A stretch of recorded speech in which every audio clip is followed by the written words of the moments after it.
All right, we are back. You've met both of us before at this point. If you've been watching for a long time, if you're just joining us, I'm Mark. This is Thibaut. Thibaut has worked a lot with the art team. So Bob and Justin, who were just on, make a lot of the assets, and Thibaut does a lot of the shader work. So that's how the pixels actually get on the screen. Yeah, a lot of rendering, a lot of artist tooling, UX stuff like that. Yep. So we are both engineers, and we've both been sort of in the guts of the engine for a while now, getting everything working. And if you've got tech questions for us, we're happy to answer them. I'm going to go ahead and queue for a game so we can get in there.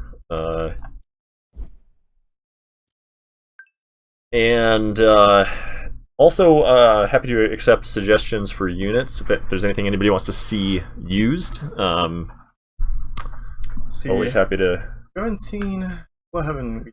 Well, so I'm gonna play. If we don't get requests to the contrary, I'm gonna be going with Snurp Herders. Snurp Herders. With what was Vela? I think maybe Celesta. Raptors. I have a hard time with Vela because Raptors are so squishy, and I'm not a careful or good player, so I just lose a lot of Raptors. Yeah, like Wisp and Windray probably. Yeah, pretty pumped there. Yeah. Let's see. Not seeing anything on the chat. Maybe we're still Let's go with that. On tape. Let me make sure I have it here. Yeah. There we go.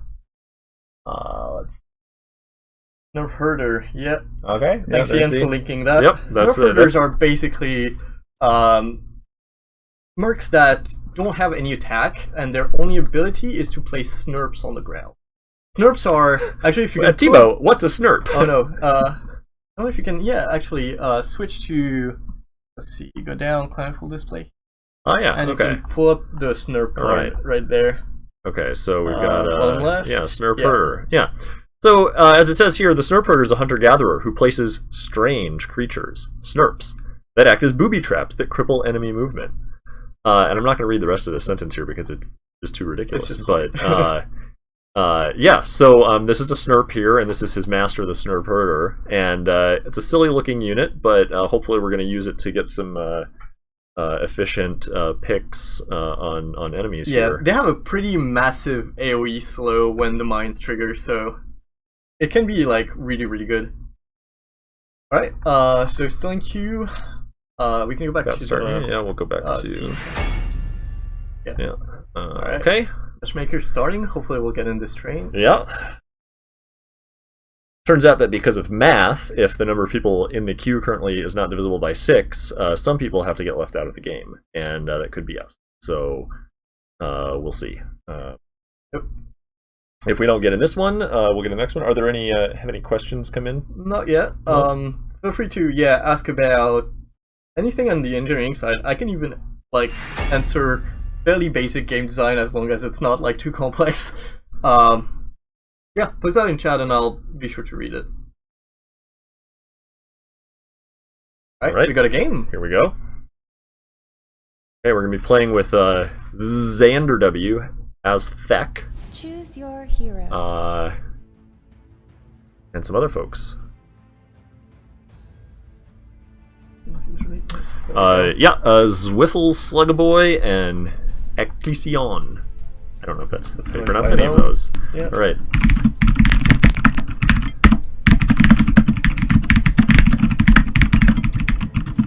Right, so we got a Grath pick with Bramble Thorns and Toxin Mystics, so the pretty good standard build.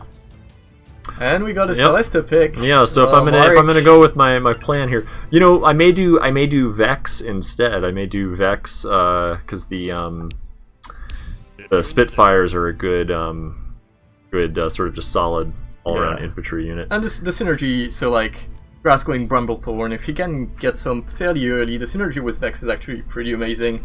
Between the Ember Fiend and Apocalypse, you get a lot of AoEs that you can layer on top of the tramples of the Bramble Thorn, so you can get a lot of damage done on top of the control there. Right, so I'm gonna go with okay. Yeah, and I think I'll try to get a Sentinel out for spotting as well. That's certainly going to be pushing the limits of my ability to multitask here, but we'll see what we can do. Predators are actually a pretty macro-intensive unit, because you have to like babysit them outside of your army most of the time, because they're really squishy, so you can't just bring them with your army. You have to like put them in a control group and then take them manually to place traps whenever it's off cooldown. So right here, I'm just enabling the ability to remove units from the preset control groups, because I'm going to want to be keeping probably my Sentinels and my Snare Predators out of my all-army control group. So we're going to just go ahead with that. I hope none of these keys are remapped in here, or I'm going to have a bad time.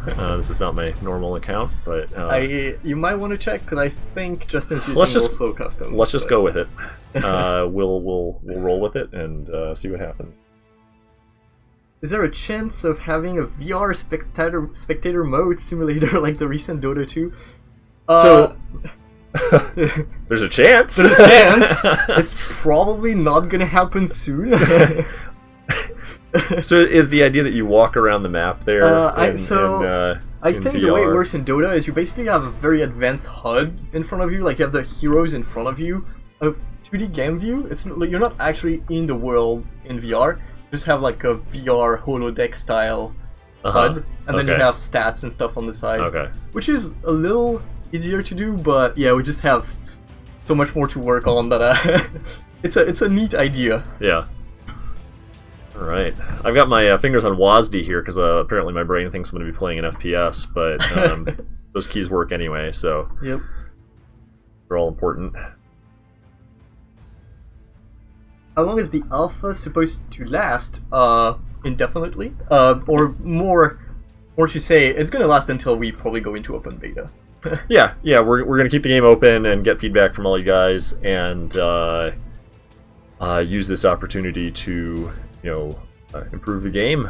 Yeah, it's not gonna be like, oh, we're closing in 2 weeks, so that I don't know. I mean, there's probably a lot of good reasons to do that if you know exactly what you want to work on next. But I think the most important thing for us is getting a lot of feedback from our players. So it's more important to keep it open. For us, what we really want is just put the game in front of as many players as we can and just gather feedback to shape what we're actually going to work on next.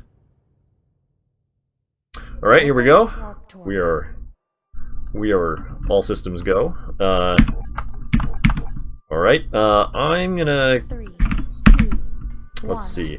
I think on my generators here, I'm gonna get an early production slot, and we'll get, I don't know, Thibaut, what do you think? Some shards? Early tech level 2? Yeah, I kind of like that on Vex. That's a good idea. Okay, we've got, alright, yeah. It basically lets you reach tech level 2 and like higher AoE units, especially on Vex, pretty early. The downside of it is that you have to be sure to not waste too many units. You have to be like very conservative in the early fights, because you won't be getting any energy from those generators, which getting energy would actually let you be a little more aggressive and making losing armies not as bad. Unit production. all the keys reset. Make sure to go there. Nope. Oops. Okay, maybe I can play now. All right. There we go. Okay.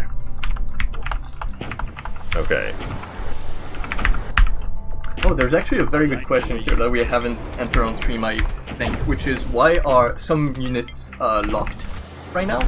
Yes, that is an excellent question. That is an excellent question. There's a lot of thoughts actually behind this. The two primary ones are, first, we don't want to overwhelm new players with choice, and it's something we're really careful about because there's a lot of different units and a lot of different compositions you can do in Guardians of Atlas.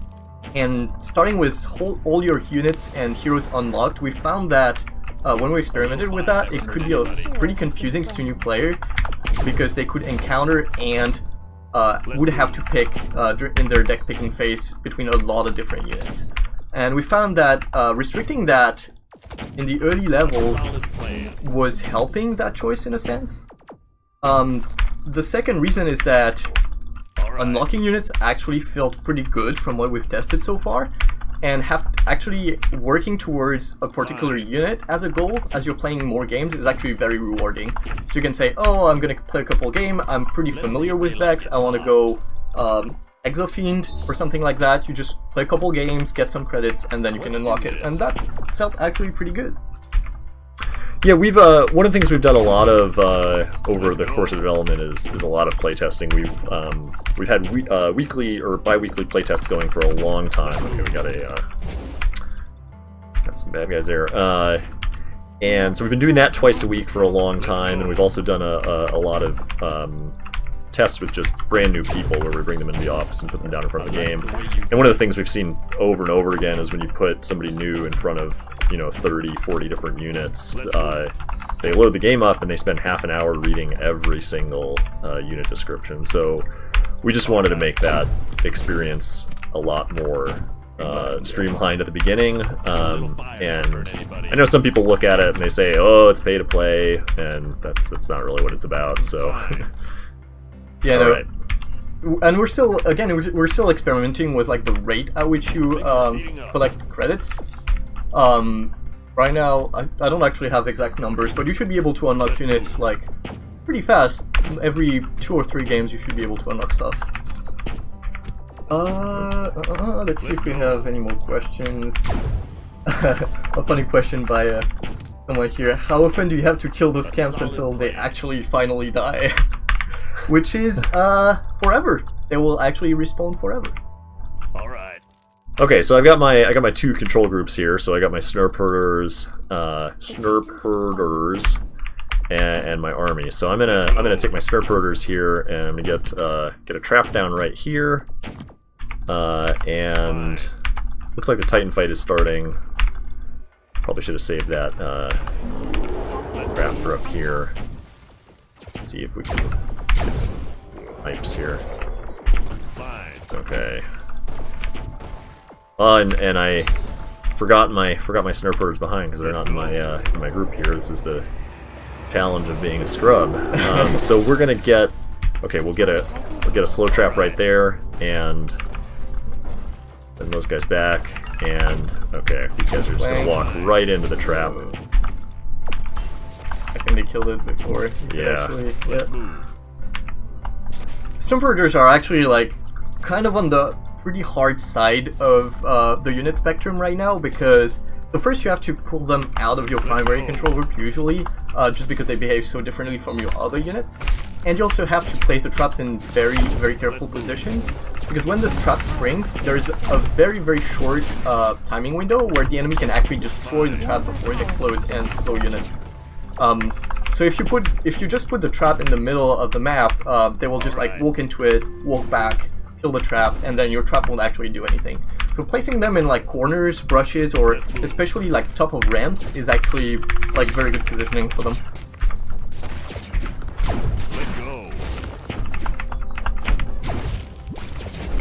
Oh god! Oh no! Oh. Okay, this could be another short game here, but I don't know if it's going to be short for the same reason that the last one was short. You got a couple of Lancers coming up pretty soon. That should let you deal a little better with Mass Tier 1s, which is the strat that the enemy team seems to be doing right now. So Lancers are basically units that you can siege, just like Purifiers on Celesta. So you basically siege them in the ground, they can't move, and when they're sieged, they fire in a line and do quite a bit of damage. Yeah, they're pretty devastating if you just walk right into them. And I forget, do we have a Vela on the opposing team? We do not, so we don't have to worry. It's pretty good.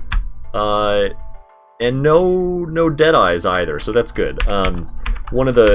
Playing with Purifiers or Lancers, which are these guys right here. Playing against Deadeyes can be tricky because they can just come in and snipe you at their leisure. Yeah, anything that has basically long range burst damage is pretty much a counter to Lancers. Yeah, you also have to be careful with Exofiends, just because they can reach you from really far. It's not as bad with Lancers as it is with Purifiers, just because the sieging time is actually pretty fast. Purifiers are long enough that you can actually get caught off position there, but Lancers are not as bad. Unit production. Okay, let's see if this guy charges into my Lancers here. Yep. Lancers are a great zoning tool to farm.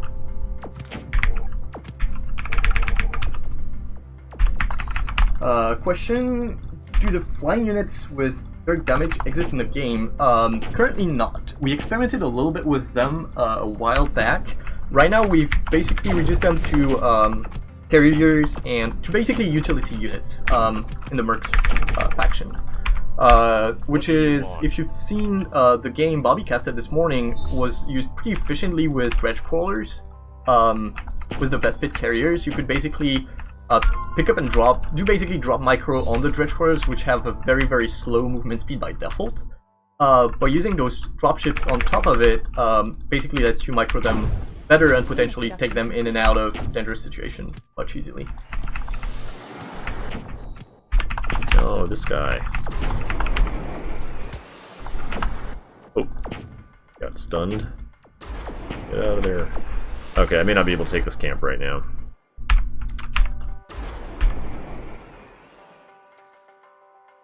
Okay, if I bring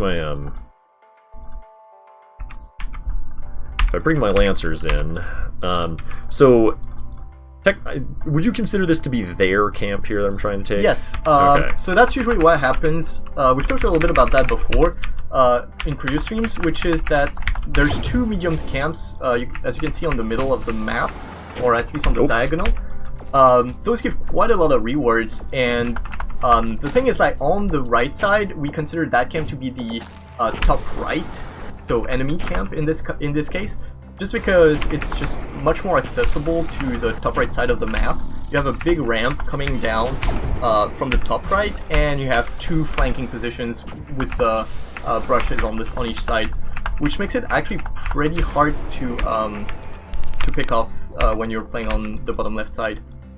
So basically what a lot of people try to do there is to deny the enemy, or quote-unquote enemy camp, and then get your own camp on the other side if possible. If you do that, you actually get quite a big lead in income, and that lets you usually get pretty good high tier units. Okay, I'm gonna lose everything here, but I think I'm trading pretty efficiently, so... Yeah, so his we'll take it. his allies actually got the top left medium camp, so that's actually pretty good for them. Alright. Did you get any of the... Oh yeah, Mantis, right? Yeah, I got the that's big pretty guy. good. Unfortunately, okay, I gotta get out of here because I have about zero hit points. Fell back on it, so it's a little harder now. Yeah. Kind of wishing I had delayed their medium camp taking quite a bit. Yeah. Especially since the Titans actually just spawned, which means that they will have to make a decision, which is, do they delay their Titan damage and take the medium camp now, which will put them back pretty much on equal level income-wise, or do they go for the Titan now, push with the Titan, and then get delayed on the medium camp? Couldn't have said it better myself.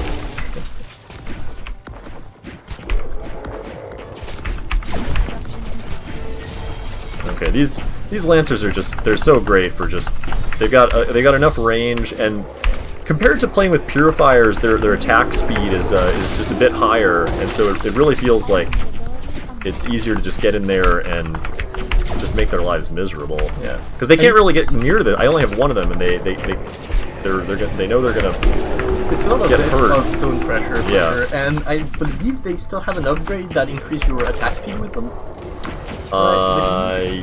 Attack. Yeah. Yes. Yeah, I'm gonna buy that. That looks like a good one. It is actually pretty good if you can get like 2 or 3 of them.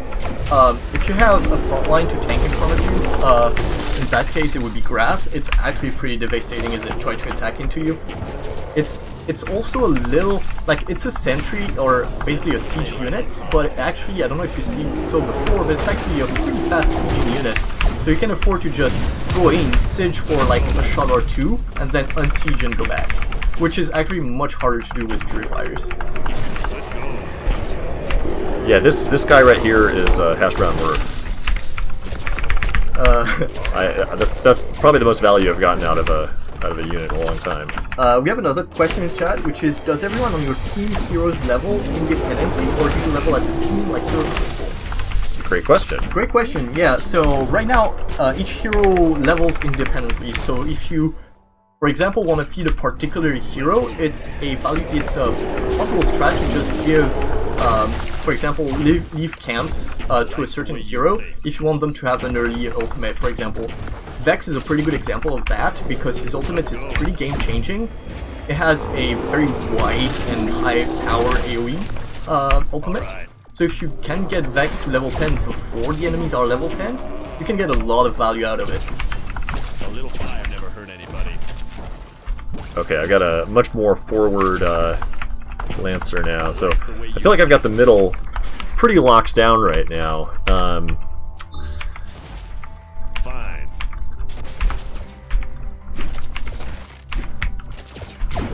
One thing that's really important is with the sieging units, keeping them spread out, because you don't want to walk in, put them all down in the same spot, and then have a Celesta nuke. Sorry, what's the cleansing light? Cleansing light? Yeah, you don't want a cleansing light to come down in there, and there's nothing you can do with the siege unit. You can't get out of there in time. It's a pretty tough balance actually, because it depends a lot on your enemy's composition, because on the one hand you don't want to clump your siege unit too much, not have enemy IOEs just take them all down at once, but you don't want either to have them too spread out, because then they're a lot harder to protect against single target damage. For example, if you tend to spread them too much, you can get taken down by Deadeyes or Conduits really easily. Yeah. Okay, finishing up that camp that I started on earlier. Getting a little short on shards there, so I'm gonna continue. Let's see, I feel like we've been mainly just dealing with just straight up auto attack damage so far. I think Lancers are still pretty good compo. Let's see what you have. So I'm gonna keep buying my physical armor upgrade there. What was your question, Thibaut? Yeah, I was wondering if you. Well, I've got Ember Fiends. Okay. Might want to head to tier 3s after the hard camps. So I see your ally is trying to deny the top hard camp. Oh, I should have gone this way. All right. So yeah, so again we talked about that a little bit earlier, which is the different strats for hard camp spawns. Let's go. We've seen a lot of different ones. The most common ones are there's basically two common ones. One is that you split them, so you try to scout where your the enemy team has, and you go just all three on the same camp, and that basically lets you fairly easily secure a hard camp. The downside being that the enemy team can then take the other side of the map's camp and do that pretty easily too. The other strat is that you can split 2 and 1, and depending who's playing, if you're playing Grass for example with Toxin Mystic, you can pretty easily take a hard camp by yourself, and then it might make sense to have just Grass picking the camp that is not currently contested, and then go contest the other hard camp with the 2 remaining players. It works especially well if you have basically a squad with high single target damage soloing the hard camp, and then pretty pokey AoE damage squad doing the contest on the other camp. Okay, so I see they've got some Nautilusks coming out here, so these little guys have a lot of plate. They're going to be able to tank everything that my Lancers dish out. Fortunately, my just straight up infantry. Whoa. Okay, forget anything I said that started with the word fortunately. That was rough. Okay. Top level play here, folks. I'm ready. All right. Any other questions in the chat here? We actually have a question about the stream itself. What method is this stream using to capture the game? Right now we're using OBS. It's been working pretty well. You don't want to use window capture mode, you want to use game capture mode, or full display mode also work pretty well. For other streamers, we definitely recommend streaming at 60 frames per second. The game just feels a lot more responsive at that frame rate. And if your computer can manage it, we definitely appreciate it if you stream on ultra settings. Yep. Anything with sort of a 960, 860 or above, NVIDIA should be completely fine. Should be able to stream and play on ultra pretty easily. Yeah. We're getting 174 FPS right now, so FPS. That feels pretty good.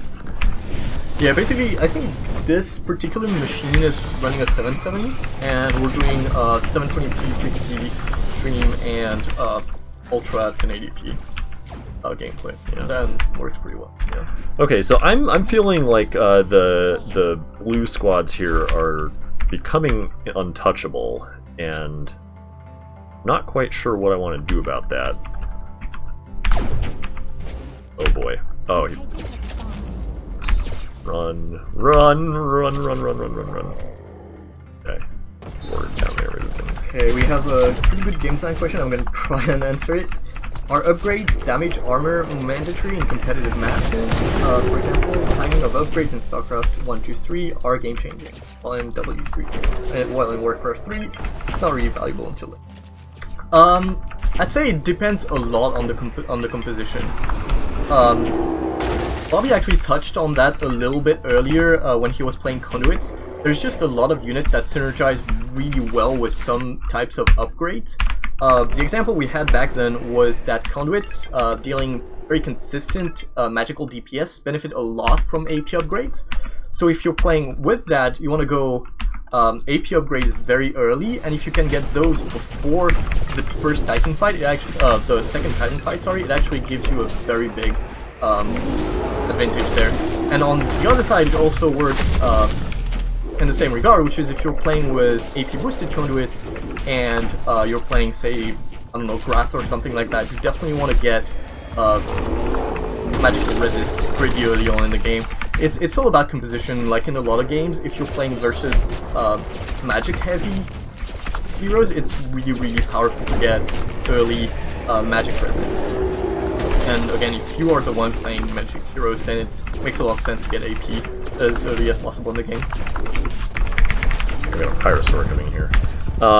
So I am just shard starved right now. I have been neglecting my farming, and I cannot get any Lancers out right now. Not a good time to try to address that problem, because we're gonna have to defend this Titan. So it's a bit tough for them But- right now because they have to defend the Titan. They just can't let it rampage by itself, because a Titan at this point of the game can do a lot of damage to structures. If unchecked, it could very easily take down both that health generator and the archive tower right there. So that amount of pressure actually prevents them from doing their own camps, even the safe ones. And that basically is what is starving Mark right now in terms of energy and shards. Yeah. So there's a couple different strats you can go, especially when you have the upper ends like this. One I kind of enjoy doing, especially if it's like mid game, not a too late Titan, is to actually go and do their own safe Titans or creeps, sorry, so that they can't actually get back into the game and they can't get their economy back up. And that way you can starve them like really hard, especially if you have so much map control. Yeah, they are killing us. This is just, oh man. How does this Titan strength scale over time? I don't have the exact number. What I can tell you though is over time they get more HP and more damage versus structures. So in case that wasn't clear, Titans only do once they're claimed, Titans only do damage against structures, and the amount of damage they deal is proportional to the amount of time you spend in the game.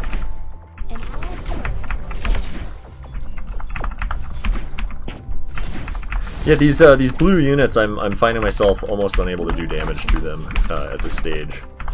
And even the white units are feeling tanky. I wonder if they've been going for a physical. Yeah, I will in 1 second. Here. I wanna. You want to die at the same time, but Yeah, this is not a good time to be reading menus. Oh no. Okay, well, I got some free time now. Got some free time. Let's see. So Brew just won defense upgrade. Yeah, not that much actually. Yeah, it's not that bad. The issue playing Vex against Blue is if your front line is not before you and in between you and a Blue squad, especially Rhyme, is that you're going to suffer a lot of crowd control. And once your Spitfires are trapped inside either an Icy Breath cone or a Frostfall, it's really hard to kite back. And while Vex is this slightly beefier squad with Spitfire compared to Eris, it's still like very squishy units. So if you get put out of position into a slowing zone, it's really hard for you to just get out of it. Let's do this. what is physical and what is magical damage? That's a really good question. I should have talked about that actually. Let's go. I'm gonna ignore exceptions because they are maybe 1 or 2 exceptions, but a good 90% of the time, physical damage is the damage done by units that are auto-attacking. So basically, if you see Mark's Spitfires here and Vex's auto-attack, for example, those are dealing physical damage. So physical damage will be increased by Solid plan. physical damage upgrades, and they will be reduced by physical armor upgrades. On the other hand, abilities in general deal magical damage, and those are increased by, well, magical damage upgrades and are reduced by magical resistance. I talked about a few exceptions, and it's not quite exceptions, it's more like how they're rigged up right now, which is, for example, Mark's Lancers, once they're sieged, actually do magical damage, because the laser beam is actually considered a spell, and this does magical damage. So if you were going, for example, for a very heavy Lancer composition with Vex, it would actually make sense to go magic damage.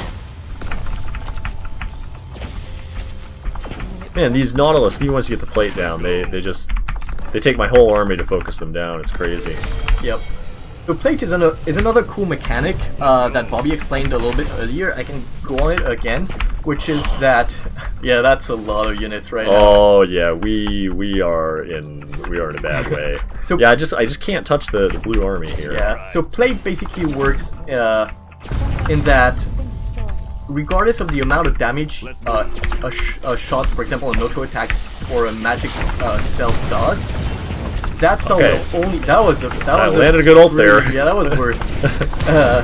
So regardless of the amount of damage something does to plate, it will only take 1 tick of plate out of the unit. So this is really good against slow attacking units, and obviously less good at tanking like faster fire rate unit like the Wisps, for example. We gotta take care of that purifier. It's only got like, yeah, there we go. Okay, whoop! Oh, I should have gone sideways. Frozen. A little fire never hurt anybody.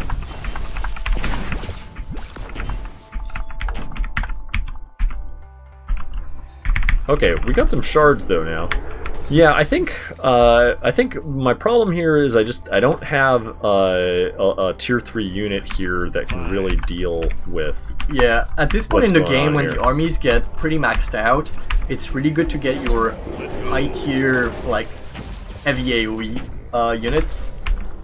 Sadly, if you're shard starved, it's actually pretty hard to get, because you need to first research tech level 3, which is, I believe right now it's 150. 200 now. Yeah. 200, yeah, I just which haven't. is pretty expensive, and on top of that you have to buy, well, the high tier unit itself. Yeah. Where am I going? Which is why, like, you usually want to get to tier 3 before minute 15 or 17, just so that you can be prepared and be able to get those tier 3s in the late fights like this.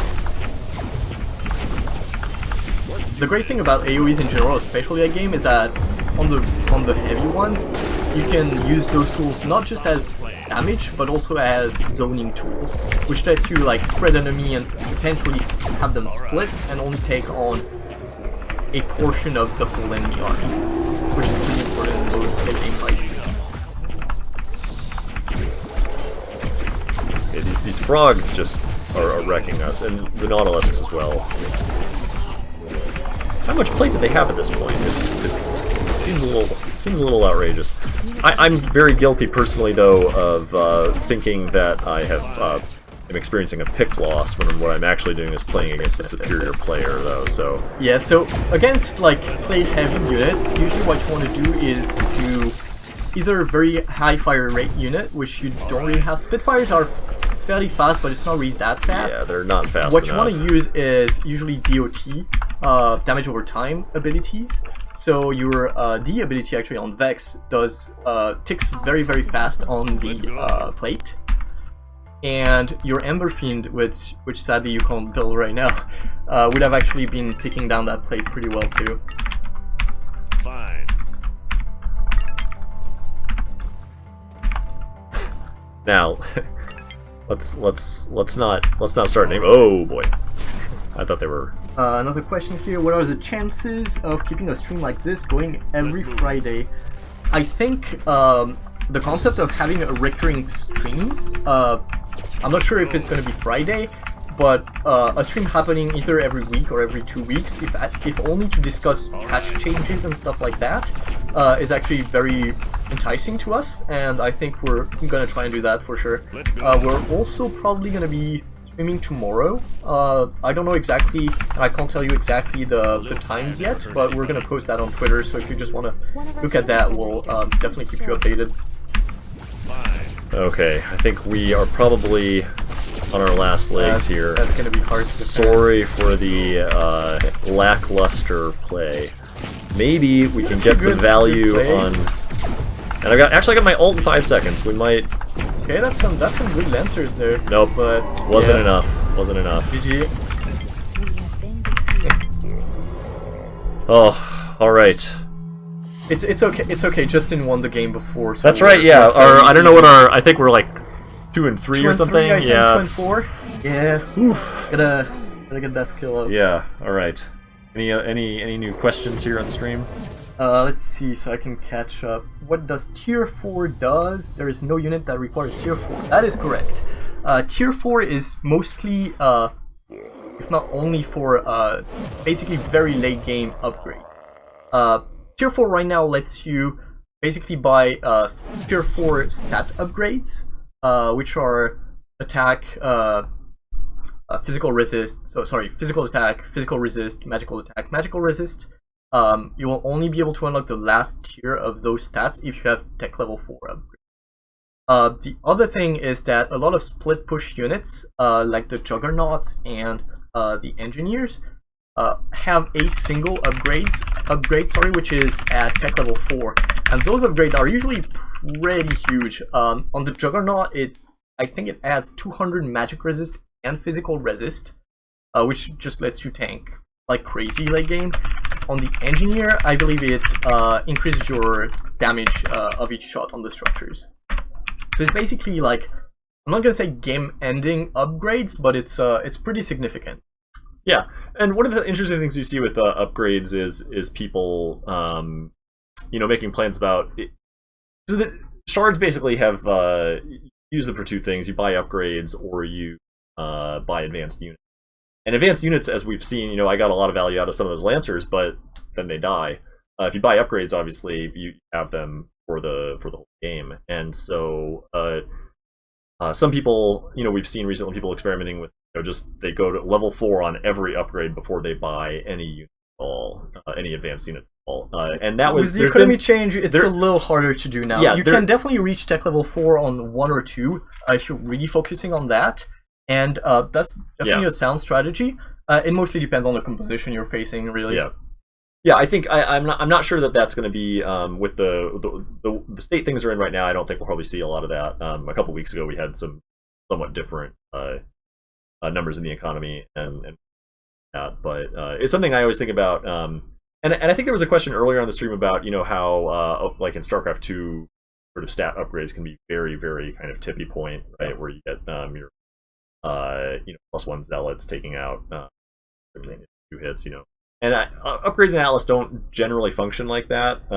It's still focused around timings, but it's a little less about timing on a particular unit and being able to take out a particular unit.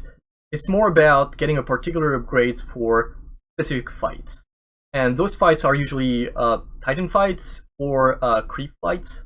Especially, the timings are usually around medium camp spawning, hard camp spawning, and Titan spawning. So if you can get, and again, I find, at least that's my personal opinion on it, I find magical damage and resist upgrades a little more on that tipping point thing, just because we have quite a bit of abilities that are just flat burst damage. Yeah. So when you can get that, for example, a Destructive Prophecy right above the threshold of taking down those purifiers, it actually makes a pretty huge difference there. Yeah. It's a little less visible on the attack damage front because it's a little more there's just a lot more auto attacks, TPS, obviously. Yeah, of course. But yeah, definitely pretty important in some fights for sure. And I find especially when I play purifiers, I really want I tend to really want magic resist upgrades, because they're just sitting ducks for any kind of spell that the throw at you. And it's a lot easier to not take as much damage from that rather than dodge or. Yep. We got another good question here, which is what kind of work we're going to put into observer mode, and Yes. what is it right now? That's a great question. So let me, in case you haven't seen, I'll just show the way that replay observing goes right now, and then we'll talk about. I don't know if you specifically mean replays or live observer, but I'll talk about both of them. So we'll go to the client full display here. Okay, so when you end a game, you're in this screen here, which reminds me that I lost. I didn't play well. And actually, I'll just go through. Let's show up the graphs. Yeah, I don't think we've shown. I don't think we've shown things here yet. Let's So analyze this game, Mark. Let's see what went wrong. Oh, okay, all right. All right. This would be more fun if I had won. But so the summary screen shows you the teams, the unit picks, and it's going to show you how many of each unit both players built. So you can kind of get an idea after the game what were people focusing on. So yeah, and you kind of hover over the tech level there to get the different upgrades and stat upgrades that people went to. We don't yet have the exact timings. That's something I actually want to do at some point, which is to show on the graph at which point each player got which upgrade, which lets you like analyze, oh, I got early damage upgrade and they did not, and that actually gave me a lead there. That's definitely something I say we'll consider in the future. Yeah. Right now you can see though, like basically late game, what did people have? Yeah. And for example, if you realize like late game, oh, I had really a lot of trouble dealing with Rhyme or Vex, and you get into that screen and see, oh, they had like level 3 or level 4 AP upgrade. That's usually a good tell that, oh, maybe I should have gone Magic Resist. Yeah. Okay, so here we can kind of get an idea of why I was having such a hard time with this Rhyme player. So they bought the Gusset upgrade, so they had 8 more plate on their Nautilus. And I remember at one point commenting about how much plate there was on those things. It seemed like a lot, and there we go. And they also had physical resist level 2, which isn't crazy, but it's not crazy. It does help if the enemy team doesn't have the attack upgrade to compensate on it. Yeah. And I only had attack 1. Yeah, I was pretty shard starved, so yeah, there was just getting higher upgrades there was tough. And you know they had patch bots out, presumably keeping these units healthy. So yeah, this is a pretty tough army here to deal with. Want to check out the graphs? Yeah, we'll go into the graphs here.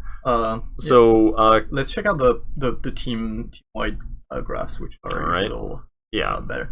We can see that it was a pretty decent lead on blue for the whole. So blue in that case is the winning team. So red in the previous game. But on the winning team, we can see that they had a pretty serious. It's not that big, but a pretty good advantage all along that basically compounded a little.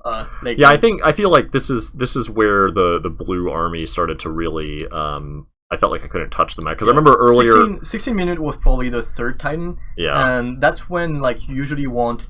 That's where most of the comebacks usually happen, which is if you can secure that third Titan and get like those buildings out with it and push with it, you can really swing back the game. Yeah. Sadly, in Mark's case, that didn't really work out. It did not happen. All right, so you can also decorate these graphs with various events, so we can look at all the kills that we had here. So basically, yeah, they got their early push. Pretty effective. We had a little push here at 10 minutes where we took out we got a Titan and we took out 2 towers basically, and then the whole rest of the game they just stomped us. So that hurt. Third Titan definitely applies a lot more pressure than second Titan. Yeah. It also depends a lot on how much you contested it. If both Titans were really contested, the third Titan will actually start moving with pretty low health. It does regain a bit of health, but it's much easier to down after that. But if it's not contested, it's actually really hard to push back. Yeah, and then we'll also take a look at bioshards collected here. So here's you look at this. Our purple player Sluggaboy here just had a massive collection lead, and let's see. And I was way on the bottom. A little bit on the bottom. Competitive for the first part of the game, and then when I just got shut out, that was rough. And then if we break it down by team, Yep. It was, You know, this kind of that was the inflection point basically of that game for sure. Yeah, the game right here just tipped, and it was hard to do anything. All right, so anyway, let's not spend too much time here. Do you want to go into the replay? Yeah. So okay. So well, first of all, just to find games to watch is something people ask a lot about. So there's two ways. We got the Watch tab here, which is our Twitch streams, and it also has a feed of all the recent games. So you can just go in here and grab anybody's game you want, and you know you can see the graphs from their game. You can also watch. There's two things you can do. You can take the replay ID here, and you can send that to somebody so they can watch it, or you can watch the replay directly. Yep. I'm just gonna close this one because I don't actually want to watch this random game. And talking about that game ID, so you can basically if you're given or shared replay ID, to watch it, you just hit the watch tab and input that replay ID in there, and that will open the corresponding game. You can also just paste it in chat, and it will automatically turn it into a clickable link that will open that game. That's right. Yeah. Okay, so we're gonna go back to our own. The other way you can find games, you can find your own games by going to your profile here, and it has a list of all the games. So this is a Smurf account that Thibaut just made today, so there's not a lot of games in here, but here's the most recent one we played. And to be more precise, this is my name, but this was Mark playing on it. Yeah. Nobody should infer anything about Thibaut's abilities here. So okay, so then hop in here and watch replay, and so yeah, let's talk a bit about observer mode. Yeah. So right now the UI around observing is not very polished. We just haven't had a lot of time to put into it, but it's roughly functional. It's roughly functional. Yeah, we basically got the minimal viable product on it just so that people could actually. Yeah. So that is an example. This professional buttons down here. Professional engineers buttons. Yeah. Just enough to basically let you watch and potentially cast the game. Yeah. There's a lot of work we want to put in it later on. Right now, I'm just gonna wait until the game actually loads so that we can look over the HUD. Yeah. Yeah. So right now, you basically can fast forward, but you cannot actually seek into the game. Yeah. Mark talked a little bit about that actually before when we were talking about Lockstep.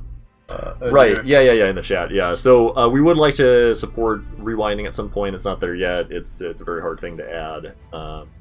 It's you designed for from day one. It's easy, but that was just it's different choices, right? Because like Lockstep, you get replays pretty much for free. Observers pretty easily too. Well, a note on observers, which is right now we support replays, so which are basically watching the game after it's completed. We do not currently have live observing. We definitely plan on implementing that throughout the tune. Yeah, I think that'll be coming soon. I can't make any promises, but no promises, but definitely like that's something us as developers are like pretty looking forward to having that. We'll definitely work on it at some point in the future. All right, so we can hop into the replay here, and we've basically got a number of sort of basic observer things. So you can click on the username here. I believe it's if you click on the username, it follows that user's camera. Correct. And if you click on the hero, it follows that player's hero. Yeah. So in bots game, those will do the same, but with players, you will actually follow the viewpoint of the player. Yeah. And I'm gonna set it on 2x here, so we. Let's talk a little bit more about the camera while we're there. There's a couple, we're gonna say hidden features just because they're not yet exposed in the UI. But you can follow any entity in the game by pressing Control and then clicking on it. For example, if Mark Control clicks a let's Control click this warp in guy. So up here. One of these guys. So if you Control click it, it will follow that unit. At 2x, it's a little. It's going 2x, but at 1x, it will smooth follow any unit. So you can just hold Control, click a unit, and will smooth transform to that entity. We also have just same controls as in the game, so you can middle click pan and edge pan. Another thing we do support in replays is zoom in and out and rotation. So if you hit page up or page down on the keyboard, you can either zoom in or zoom out. zooming out is very useful, and you probably saw Bobby doing that earlier when he was casting that vertical drop game earlier, which is it's really good at observing and casting very wide army movements, like these guys. Yep. And when the fight gets a little like close quarter and stuff, you can always press insert or delete to switch. Woo! Okay. And not for that. Yeah. Let's not make I'm sure our people viewers sick. love that. All right. Those are only available in Observer mode. Yeah. Let's talk a bit about the top right panel. Yeah, more professional UI up here. Professional engineering UI still there. Still need to do a pass and have proper skinning going there.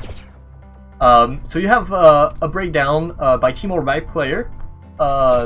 This basically lets you follow where the economy is coming from and what the size of the armies are.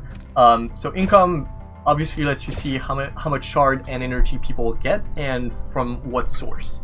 For example, that's where you can see enemies are basically enemy towers right now, so you can see that the blue team actually took some structures down, which you can see also at the bottom left, and that gave them 135 shards. You can also see that red team actually focused on creeps and critters, which gave them an advantage there. The other stats that you can see are actual current resources. Bank is what the team or the players, if we go in player view, has at the current time, and alive is basically how much worth of energy and shard the current army of that player has. So, for example, we can see that Mark had an entirely energy-based composition right now, which was basically just tier 1s, while other players had kind of a mix of two right now. You can also toggle just basic vision controls. You can observe from just a blue vision, so you can see who's in brush and who's not, and what's currently visible for that player. Or you can just get both teams' vision, which is just who's combined. Yep. All right. Yeah, I think that's about it. Let's see if we have any other quick questions here.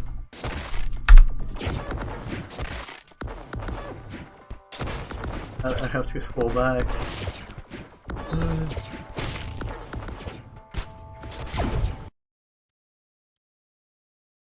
Playtester is answering for us, that's good. Is there some inspiration to make the game playable in browser? So the game actually is playable in browser right now, and we use it for development sometimes. But it's not a shippable product for a couple reasons.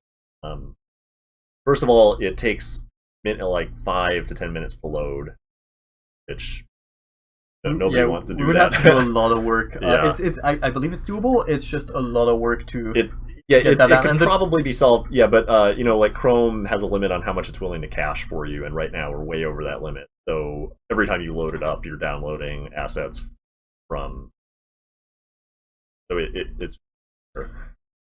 Some of the problems are full screen. Like a lot of the things that you need for just an immersive game just aren't there. So full screen support, mouse cursor confinement, you can't have that, and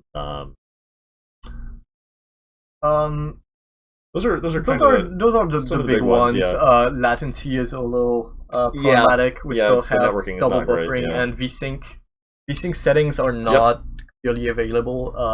Yeah, you can't turn VSync off, which just adds. In most cases, adds. You can, but it's a very. You have to go into flags and stuff like that, which is definitely not a shippable experience.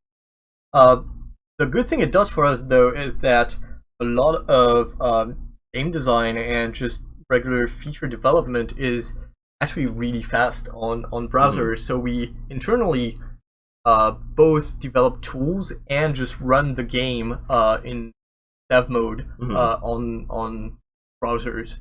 Couple reasons behind it. One is that, well, obviously when you're loading the game locally, you basically negate the issue of caching and downloading assets, so that's fast.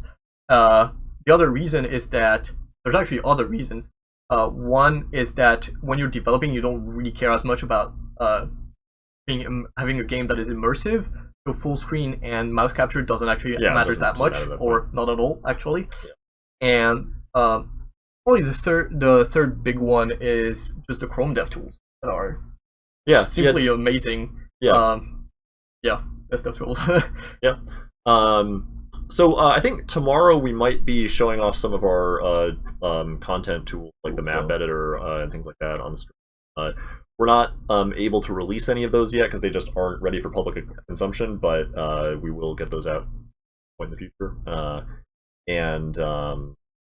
But they should be cool to go off, and those are all things that run the right now. Yeah, and to be a little more clear, when we say tools, we're talking mostly right now about our map editor that both our game designers and so basically game designer use it to just block out the map and do all the pathing and game structures, game objects, all that. And on top of that, we have the artist, mostly Bob right now, which does a lot of environment work. Use the map editor to just place props, tweak textures, just like place objects in the game and things like that. On top of that, we have another tool that we internally call the FX editor, which is basically, well, a VFX editor really.